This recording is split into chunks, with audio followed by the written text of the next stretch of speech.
Hello students, welcome to maths corner by Vinita. आज हम discuss करेंगे क्लास 10 का चैप्टर नंबर 5 जिसकी हमारी एक्सरसाइज 5.2 चल रही थी। आज है उसका क्वेश्चन नंबर 16। क्वेश्चन नंबर 16 हमें बोल रहा है determine the AP whose third term is 16 and the seventh term exceed the fifth term by 12। तो पहले हमें क्वेश्चन की लैंग्वेज को समझना है कि क्वेश्चन हमसे क्या पूछ रहा है। क्वेश्चन के अंदर हमें दो इंफॉर्मेशन दे रखी है। फर्स्ट इंफॉर्मेशन है जो हम सॉल्यूशन में लिखेंगे A3, बोला इसने थर्ड टर्म का मतलब A3 कितनी दे रखी है हमें 16।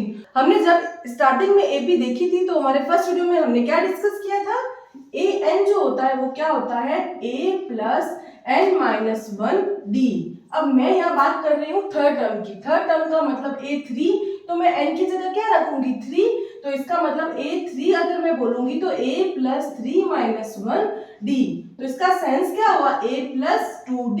तो ये सिर्फ आपको समझने के लिए मैंने लिखा है, बाकी हमें डायरेक्ट यहाँ क्या करना है A प्लस 2D लिखना है और इक्वल में 16 इक्वेशन नंबर 1 डाल देनी है इसको। Got it. ये तो हमारी क्वेश्चन की फर्स्ट लाइन थी जिससे हमने इसको सिंप्लीफाई कर लिया। अब हम वापस क्वेश्चन को पढ़ते हैं। क्वेश्चन आगे क्या बोल रहा है, and the seventh term exceed the fifth term by 12। जो सेवंथ टर्म है वो फिफ्थ टर्म से एक्सीड कर रही है। कितनी एक्सीड कर रही है 12 एक्सीड कर रही है। तो इसका हमें मतलब समझना पड़ेगा कि 12 जो एक्सीड हो रहा है वो प्लस किधर होगा, फिफ्थ टर्म के साथ होगा या सेवंथ टर्म के साथ होगा। तो पहले हमें जितना समझ आता है उतना हम लिखेंगे A7 A5, ठीक है, इक्वल का साइन लगा दिया। लैंग्वेज को बार बार पढ़ना है, बार बार पढ़ने से हम इक्वेशन बना पाते हैं और हमारी गलती के चांसेस कम हो जाते हैं। क्या होगी, सेवंथ टर्म एक्सीड कर रही है फिफ्थ टर्म से। इस एक्सीड वाली बात को हम कैसे समझेंगे, जैसे फॉर एग्जांपल मेरी एज आपसे कुछ ज्यादा है, कितनी भी ज्यादा हो सकती है। मैं एक बार के लिए बोल रही हूँ कि मेरी एज आपसे 10 इयर्स ज्यादा है, ठीक है। इसका क्या सेंस हुआ, मैं तो ऑलरेडी आपसे ज्यादा एज की हूं, तो आप प्लस किधर करोगे, अपनी एज में करोगे ना। अपनी एज में प्लस करोगे तो हम दोनों की एज क्या हो जाएगी, इक्वल हो जाएगी। वही चीज यहाँ करनी है। सेवंथ टर्म है ना वो ज्यादा है, एक्सीड का मतलब ज्यादा होता है, वो किससे ज्यादा है, फिफ्थ टर्म से। कितनी ज्यादा है, 12 ज्यादा है। तो इसका मतलब 12 कहाँ ऐड करेंगे, A5 के अंदर। आई होप आपको इससे ये चीज अच्छे से क्लियर हो गई होगी। तो अब हम इनको लिख लेंगे। A7 का मतलब A प्लस 6D, A5 का मतलब A प्लस 4D प्लस में 12। सॉल्व करेंगे इनको, A plus 6D minus A minus 4D equal में 12। A से कैंसिल हो रहा है, सॉल्व करने पे 6D में से 4D गया, 2D equal to 12, D equal to आ गया 12/2। इसका मतलब D की वैल्यू आ गई हमारी 6। अब इस D की वैल्यू को हम कौन सी इक्वेशन में रख देंगे, फर्स्ट इक्वेशन में।